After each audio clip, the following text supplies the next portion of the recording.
Então, como aprender química do zero ao avançado 1? Nessa aqui é a primeira live. Bom, eu trouxe aqui algumas ideias, algumas dicas, e a gente vai começar mais ou menos assim. Olha só, eu trouxe aqui três tópicos, né? Eu dividi isso aqui em três áreas, em três partes aqui para a gente desenvolver o nosso raciocínio. Na primeira parte, que é o nosso início aqui, eu vou ensinar para vocês o que estudar, ou seja, o que eu preciso aprender de química para poder avançar nos meus estudos e chegar a um aprendizado mais notável, digamos assim, né? Isso, claro, vai depender do teu objetivo. Se você quer fazer o Enem, por exemplo, você vai ter que estudar todas as matérias, né, do ensino médio, do primeiro, segundo, terceiro ano, mas tem um método para estudar essas questões, né? Porque o Enem é uma prova um pouco mais complexa, um pouco mais difícil do que as demais. Aí vocês vão entender ao longo dessas lives o porquê que o Enem é mais difícil que as outras provas, né? Afinal, quem faz as provas do Enem sabe o quanto que a prova do Enem é difícil. Mas cada prova exige um método de estudo, um grau de esforço diferente, né? Então, com o Enem não é diferente. Então, no início aqui da nossa live, nessa primeira parte aqui, antes da parte um, na verdade, essa parte introdutória aqui, eu vou ensinar para vocês o que estudar, certo? Depois, na parte um, eu ensino para vocês como estudar cada uma dessas áreas e, por fim, o método, né? Qual é o método que eu utilizo, né? E aqui eu usei uma referência dos Vingadores, né? Não sei quem é fã da Marvel aqui. Usei a referência do. É, coloquei. Eles falam lá. Vingadores avante. Eu coloquei aqui Químicos avante, né? Eu vou explicar esse método ao longo das lives, certo? Então vamos lá. O que a gente vai estudar, né? Não só para o Enem, mas para as principais provas de vestibulares aí do Brasil. Bom, inicialmente, né, as duas partes mais importantes da química que você precisa saber para poder avançar os seus conhecimentos e também para que você principalmente possa adentrar nesse universo, se familiarizar, porque quando a gente vai aprender uma coisa nova, a gente precisa primeiro entender a base, né, o alicerce que fundamenta aquele estudo, né? Então, nesse caso, quando a gente fala em química, a primeira coisa que a gente precisa estudar são os modelos atômicos, ou seja, a atomística, né, que a gente chama. Ali você vai estudar uma série de modelos, né, que te permitem entender como que a composição da matéria funciona, né? Ou seja, o que é um átomo, o que é um elétron, o que é um nêutron, o que é um próton, a diferença entre próton e elétron, por que que o nêutron ele representa ali uma partícula neutra, né? O neutro, o nome já diz neutro, né? Por que que existe essa partícula que não é carregada de cargas nem positivas nem negativas, certo? Então isso é muito importante, tá? Essa parte inicial ali da atomística, ela é a alma de tudo que a gente vai estudar na química. Depois a gente precisa entender. Vou dar um exemplo para vocês. Quando a gente tem um modelo, um dos primeiros modelos que surgiu quando a química começou a ter uma série de estudos mais empíricos, né, e também mais embasados, né, porque antes do modelo de Dalton a gente tinha a filosofia apenas, né? Então você tinha lá Leucipo e Demócrito que que a, diziam que a matéria, né, o átomo, ele era uma partícula indivisível, você não tinha como romper, como quebrar o átomo, né? Mas aquilo dali era apenas uma ideia, né? Eles não tinham feito nenhum estudo científico assim, laboratorial, digamos assim, né? Então, como era tudo no campo das ideias, da filosofia, eles não tinham necessariamente como comprovar aquilo por meio de experimentos, né? Então era tudo apenas através do pensamento, do pensamento crítico, filosófico e a partir das coisas que eles observavam ali, né? Mas depois de um tempo, à medida que a química foi sendo desenvolvida, os teóricos, né, os químicos e os físicos foram estudando um pouco mais sobre a matéria. E o modelo de Dalton foi um dos primeiros, né, a serem idealizados. E para quem não sabe, o modelo de Dalton ele diz que a que o átomo ele é como uma esfera, né? Ele é uma bola maciça, né? Como uma bola de bilhar, né? Então, pegando esse exemplo, né, que a gente fala aqui da bola de bilhar, né? Como que a gente pode, então, correlacionar o modelo de Dalton com outros conhecimentos da química, por exemplo? Um exemplo, a forma do átomo que a gente está trabalhando, a sua geometria, a sua simetria, ela vai depender muito, né, desses modelos, né? Então, por exemplo, o modelo de Dalton ele descreve que o átomo ele é como uma esfera. Mas quando a gente estuda, por exemplo, a geometria das molécula, cada sólido, cada gás, cada substância, ela tem uma forma, né? Ela tem uma forma, né? Por exemplo, a gente pode pensar em compostos de coordenação, né? Você pensa você tem vários tipos de complexo. Você tem um octaédrico, tetraédrico, quadrado planar.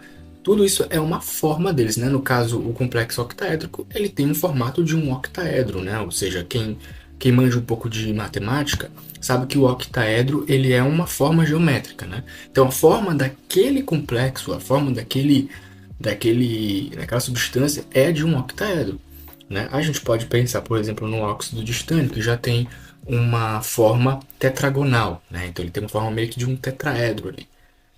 Essas formas, elas interferem nas propriedades eletrônicas, nas propriedades físicas, químicas das nossas substâncias, né? Então, por exemplo, se a minha substância ela tem um formato esférico, né? O que vai acontecer com esse formato esférico quando eu falo, por exemplo, de rotação? Eu sei que eu estou avançando um pouco aqui, mas eu só estou dando um exemplo. Vocês não precisam se preocupar em, em entender isso ainda agora. Só estou dando um exemplo, né? Então, por exemplo, quando a gente pensa numa molécula que tem um formato esférico, a gente tem na química uma coisa chamada simetria, né? O que é a simetria? É eu dividir de uma forma menos técnica, eu posso dividir aquele objeto em várias partes iguais. Se eu conseguir dividir ele em várias partes iguais, é porque ele é simétrico, né? Ele vai ter uma simetria ali. Uma esfera é exatamente assim. Se você cortar uma esfera no meio, ou nesse sentido, ou na diagonal, certo? Você corta ela assim no meio, né? Como se estivesse passando um plano assim na transversal, ou então na diagonal. Todos os lados que você cortar aquela esfera, ela vai ser igual. Por isso que ela é simétrica. E aí na química a gente tem um módulo, né? Um campo lá na química que a gente chama de química do estado sólido. Dentro dessa química a gente entende que os átomos eles estão ordenados de maneira igual, né? Ou seja, eles não diferem em nenhuma posição e em nenhuma geometria, certo? Os sólidos, eles possuem os átomos unidos uns aos outros. Por quê? Porque como um sólido, ele não tem uma quantidade de energia suficiente como num gás, por exemplo, que as moléculas elas estão mais soltas, se não tem uma liberdade de elétrons, né? Um fluxo de elétrons num sólido, ele é menor, né? Então isso não permite que os átomos se movimentem de uma maneira mais fácil, como num gás, por exemplo. Por isso que os gases são leves e os sólidos são um pouco mais densos, né? Então, nesse caso, a gente chama de célula unitária, né? Essa ordenação, essa união igual de átomos no sólido, a gente chama de célula unitária. Essa célula unitária é basicamente uma repetição ordenada daqueles átomos. Mas o que tudo isso tem a ver com o que eu estava falando com o modelo de Dalton? Não sei. Tudo. Porque assim, como eu falei, o modelo de Dalton, ele apenas te dá uma ideia de como seria o átomo, né? Ele diz que o átomo, ele é esférico. Ok, isso ficou estranho. Patrulheiro, é um código 546. Então ele é? É. Majestade. Mas enfim, ele diz que o átomo, ele é esférico, né? Então o que isso tem a ver com simetria e com essas coisas todas que eu falei? Porque à medida que a gente vai estudando a química, a gente vai percebendo que, sim, o átomo, ele tem esse formato esférico, tá? Mas, à medida que a gente estuda, a gente pode entender que todas as substâncias elas possuem um formato, né? Ou seja, uma geometria, uma simetria também diferenciada. Então a gente pode ter uma alteração na estrutura daquele material, daquela substância, né? Mas o átomo em si, a sua forma sempre vai ser esférica, certo? Então, assim, o modelo de Dalton, ele é o principal, né? Ele é o início ali, mas eu já vou adentrar um pouco mais nos modelos atômicos. A segunda parte que a gente precisa estudar, na verdade, juntamente com os modelos atômicos, é a história da química, né? Na história da química, a gente vai entender um pouco sobre a alquimia, né? Não sei se vocês já assistiram aquele anime chamado Fullmetal Alchemist. Aquele anime, né, se tem até um pouco de exagero, mas tem algumas coisas que são verdade, né? Que eles se baseiam muito no Nicolau Flamel, que era um alquimista do século, acho que 17 ou 18. Ele realmente existiu, esse cara. E basicamente o que consiste a alquimia? Você vai pegar objetos, né, e vai transmutar eles, ou seja, você vai transformar um, um determinado objeto em outro. Né? No caso do Fullmetal Alchemist, o que o Edward Elric, que é o protagonista do anime, fazia, ele transformava metais, né? Ele pegava alguns objetos e transformava em outros objetos, né? Então, por exemplo, ele tinha lá, no caso do anime, como eu falei, né, tem algumas coisas que são exageradas. Às vezes ele pega uma pedra e transforma aquela pedra em ouro, por exemplo. Eu não sei, eu não sou um estudioso da alquimia, né? Mas na história da química, quando a gente estuda a história da química, a gente tem que vir desde os primórdios, né? E a alquimia foi uma das precursoras da química, né? E aí a gente vai estudar também depois a história dos elementos, né? Então a gente vai ver como que cada cientista descobriu, né? Então você pode pensar, por exemplo, como que o hidrogênio foi descoberto, como que o oxigênio foi descoberto. Aí a gente remonta a vários outros cientistas que vieram depois, né? A gente tem o Lavoisier, a gente tem o Mendeley. O Mendeleev, ele foi um dos cientistas mais importantes porque foi ele que fez a tabela periódica, né? Ele criou a tabela periódica, que basicamente é uma organização dos elementos, como já existia. Ele pegou aqueles elementos e foi organizando em blocos. Só que não só isso, né? Ele pegou, né, e depois com a ajuda de outros cientistas, eles foram descobrindo as propriedades de cada elemento e foram organizando a tabela periódica de acordo com essas propriedades, né? A gente já vê essa parte da tabela periódica. Então, assim, primeira coisa que a gente vai começar a estudar para iniciar nossos estudos em química é história dos elementos, ou história da química de um modo geral, e atomística. Essas duas partes são muito tranquilas, são muito simples, porque aqui, como eu falei, é a base, o alicerce de toda a química, entendeu? Então você vai ter ali esse início ali, né, do que seria a química, né? Então você vai aprender um pouco sobre o que é um átomo, o que é o próton, o que é o nêutron, o que é o elétron, o que é o núcleo, como que essas partículas interagem entre si, né? Então aí você vai aprender que no átomo você tem uma certa quantidade de elétrons circundando o núcleo daquele átomo, que alguns átomos eles vão ser mais instáveis porque os elétrons vão estar mais próximos do núcleo, né? Que a gente chama de blindagem eletrostática, vai haver uma blindagem eletrostática ali. Tudo isso eu ensino no meu curso de Química Geral que eu estou montando aqui para o canal, tá? Vai sair vídeos sobre esses aspectos gerais, esses aspectos importantes e basilares da química em breve, tá? E a gente precisa estudar também a história da química, imagem de um livro, né? Que é um livro aí bem antigo, mas muito importante aí na história da química, né? Eu lembro que eu estudei ele durante a minha graduação e ele te mostra exatamente isso que eu falei ainda agora, né? Sobre as histórias dos elementos, como que os elementos foram desenvolvidos, como que eles foram criados, certo? Então você começa por aqui, modelos atômicos, alquimia, história dos elementos, certo? Então depois que você estudar essa parte que eu estou falando, você já vai estar familiarizado com os termos principais. Quais são os termos principais que a gente precisa aprender até a gente poder avançar um pouco, por exemplo, até ir para a tabela periódica?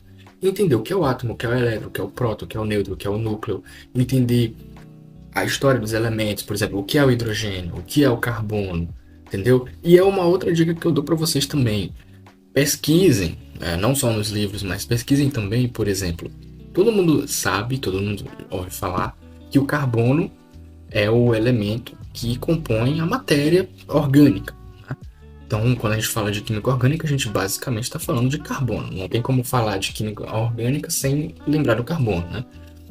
Então, pesquisa, por exemplo, bota aí na internet, carbono. Vai aparecer uma série de coisas sobre ele. Quer ver? Vou mostrar uma coisa aqui para vocês. Vamos bem aqui. Vamos... Carbono. Olha só, aqui você digita aqui na internet, tem o carbono, né? Vamos aqui na Wikipedia, né? Que quando você está começando um estudo, não tem problema nenhum você começar ali pela Wikipédia, né? Vamos parar de ter preconceito com a Wikipédia, porque a Wikipédia, ela realmente ajuda, né? Toda vez que eu quero aprender uma coisa nova, e eu não sei absolutamente nada sobre aquilo, eu venho aqui na Wikipédia e pesquiso. Obviamente que se eu quiser ampliar meu conhecimento, aprofundar o que eu já conheço, eu vou em outras fontes, né? Então, artigos científicos, outros sites, outras videoaulas. Geralmente eu vejo algumas aulas em inglês, que o conteúdo em inglês ajuda bastante também. Mas, por exemplo, aqui eu coloquei o carbono, né? Então, o carbono, como você pode ver, ele está na família 6 da tabela periódica, tá? E mais pra frente nas próximas lives, eu vou explicar o porquê. Por que ele está na família 6 da tabela periódica? Mas eu já adianto.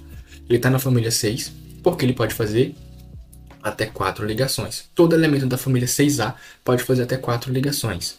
E aí a gente vai entender por que o carbono ele é tetravalente. A gente vai entender isso depois. Aí nós temos também, por exemplo, o carbono ele pode estar na forma de grafite, como é esse aqui, né? Ou ele pode também estar na forma de diamante, né? O diamante e o grafite são alótropos do carbono, né? O que é esse alótropo, né? É que assim, eles possuem números atômicos. Não, o número atômico é igual, certo? Mas a massa é diferente, né? Então a gente vai ter ali uma certa diferença no tocante à forma, né, dele, né? O carbono normal, a gente tem a molécula de carbono, o tetravalente, né, o átomo de carbono, mas a gente pode ter os alótropos dele, que é a grafite e o diamante. O carbono também está presente no carvão, né? O carbono está presente em tudo quanto é lugar, né? Então, como vocês podem ver aqui, ó, a gente coloca aqui, ó, as propriedades físicas do carbono variam de acordo com sua forma alotrópica. Por exemplo, o diamante é altamente transparente, como você pode ver aqui nessa imagem.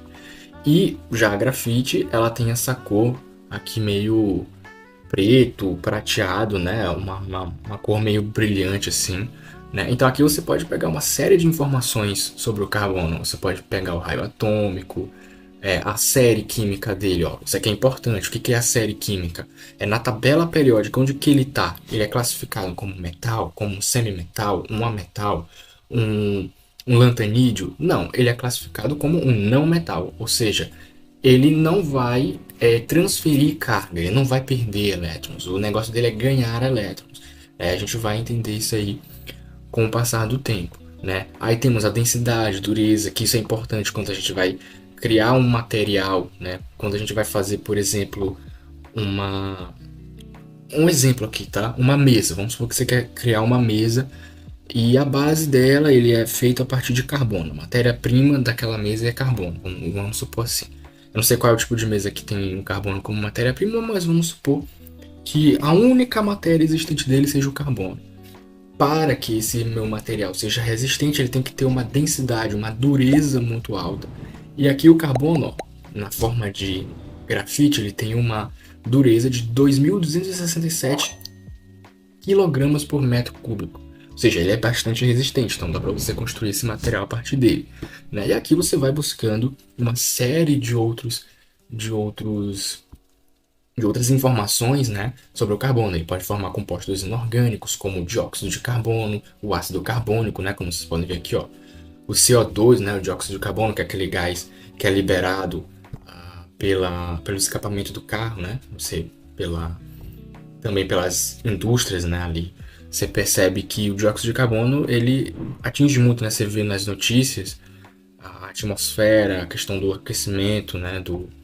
A poluição do meio ambiente, o gás carbônico ou o dióxido de carbono, ele está bem presente, né? Ele é um dos poluentes, né? E a gente tem também o ácido carbônico, né, que é obtido ali através das bolhas dos refrigerantes, então aquele gás que solta quando a gente abre uma Coca-Cola, por exemplo, aquele gásinho, aquelas bolinhas, é ácido carbônico que é produzido e que ele é formado a partir do fósforo, né, do ácido fosfórico que está presente ali na Coca-Cola, né? Então, tudo isso é química, né? O carbono está presente em tudo quanto é lugar. Aqui em cima, ó, nessa imagem, a gente vê alguns exemplos dele, né? O carbono ele é muito utilizado para construção. Na verdade, construção não é um bom termo. Ele é muito utilizado na produção de nanomateriais, né? Então a gente tem a nanotecnologia. Você pega aí, por exemplo, aqueles chips, né? Você pega ali um chip que é utilizado em eletrônicos, né? Aquilo ali é nanomaterial, né? Então você pega ali um material de ponta, um material tecnológico, você tem o uso de nanomateriais e o carbono ele é utilizado para nanomateriais, né? Então nós temos, por exemplo, o nanotubo de carbono, que é esse material bem aqui. Ele é um nanomaterial, então o carbono ele tem múltiplas aplicações e, claro, a mais importante que a gente relaciona no nosso dia a dia é o nosso próprio organismo, né? A nossa matéria, né? O nosso organismo, né? Ele é 80% água, mas a gente é feito de carbono também, nossa matéria, né? E além disso a gente tem muitas moléculas no nosso organismo, né? Aminoácidos que não são gerados naturalmente, sintetizados naturalmente pelo nosso organismo, né? Isso é bem bioquímica, mas a gente tem, por exemplo, através de alguns alimentos que a gente ingere, a gente pode gerar esses aminoácidos, a gente pode adquirir esses aminoácidos para o nosso organismo, enzimas, existe uma série de ligações de ligações químicas, como as ligações peptídicas, os carboidratos que a gente ingere também, carboidratos, proteínas, todas essas moléculas bioquímicas têm carbono presente e todas elas são essenciais para a nossa saúde, né? Então o carbono ele está presente em tudo aí, né? Então é um exemplo aqui que eu trouxe para vocês, né? Então quando vocês forem estudar aí vamos voltar aqui para o slide. Quando vocês forem estudar a química, comecem por essa curiosidade inicial. Vai lá, estuda os modelos atômicos, pega um bom livro, se possível. Eu vou indicar alguns livros aqui no final da live. Mas vocês podem também fazer essa pequena pesquisa que eu fiz aí agora. Você vai lá no Google pesquisar, eu quero entender um pouco mais sobre o hidrogênio. Aí bota lá, hidrogênio, aí bota na Wikipédia, sem vergonha nenhuma, bota lá na Wikipédia. A dica que eu dou é, mas eu não quero aprender pela Wikipédia, eu acho a Wikipédia muito fraca. Lá na Wikipédia, no final, você tem umas notas de rodapé, onde você vê o link para as referências que os autores de cada artigo lá dentro da Wikipédia pegaram. Eles não criaram ali do nada, né? Que a Wikipédia ela faz uma síntese de todo aquele conhecimento que você tem ali, mas eles pegam de algum lugar. Então, se você acha que a Wikipédia é um site pobre que não acrescenta em nada, cara, vai lá no link que tem embaixo de cada documento, que eles pegam os artigos originais, as próprias imagens, eles não criam, eles pegam de outro lugar, e aí se você se sentir mais confortável em estudar, em aprender essas informações por outro lugar, é só clicar lá no link, eles sempre colocam um link lá no final, tá? Mas eu acho isso uma bobagem. A Wikipédia, ela tá aí, ela realmente ajuda muito, né? Um exemplo aqui, quando eu estava estudando, desenvolvendo meu projeto de mestrado, né? Eu tinha que aprender um pouco sobre Band Gap, que inclusive eu tenho até um vídeo aqui no canal onde eu ensino o que é o Band Gap, né? Eu não vou falar nesse vídeo aqui que é para não assustar vocês. Mas é um termo bem complexo, né? E bem difícil que a gente não vê, nós que somos químicos, a gente não vê isso na graduação, né? Que é um assunto lá da parte de teoria de bandas, quando a gente estuda ligação química. Eu não entendi absolutamente nada quando eu vi nos artigos, quando eu vi nos livros, né? Porque os livros eles têm uma linguagem mais complexa, né? Então o que que eu fiz? Eu não sei o que é Band Gap. Eu fui, ó, mostrar aqui pra vocês verem. Ó, vou vir bem aqui, tá? Band Gap, olha só. Aí vim bem aqui na Wikipédia, ó, que ele coloca, né? O termo em português é banda proibida. Como eu falei, eu não vou explicar o que é para não confundir a cabeça de vocês. Mas tá aqui, ó. Eu simplesmente peguei esse artigo aqui da Wikipedia e li tudo que está aqui. Obviamente, eu não usei isso aqui para compor lá o meu projeto. Não, não fiz isso, né? Porque realmente um trabalho científico ele não aceita a Wikipédia, né? Não é porque assim, não porque a Wikipédia é ruim e tal, mas porque eles querem artigos, né? Artigo científico é o que fundamenta melhor uma pesquisa científica, né? Mas, se você quer saber alguns aspectos gerais, ou só ter uma ideia do que é aquilo, você pode entrar aqui. Então, eu vim aqui, agora eu estou entendendo que é o que é o Band Gap e tal. E aí, depois que eu li isso aqui, entendi um pouco, aí eu voltei lá para os artigos e para os livros, e eu comecei a entender um pouquinho melhor, aprofundar um pouco mais, né? Então, esse preconceito de que, não vou ajudar pela Wikipédia porque é. Dá like nesse vídeo e se inscreve no canal para ajudar o canal a crescer. Isso é muito importante, cara. Você só vai levar 2 segundos para isso. Então, se inscreve aí no canal, vai, se inscreve. Vamos lá, meu parceiro.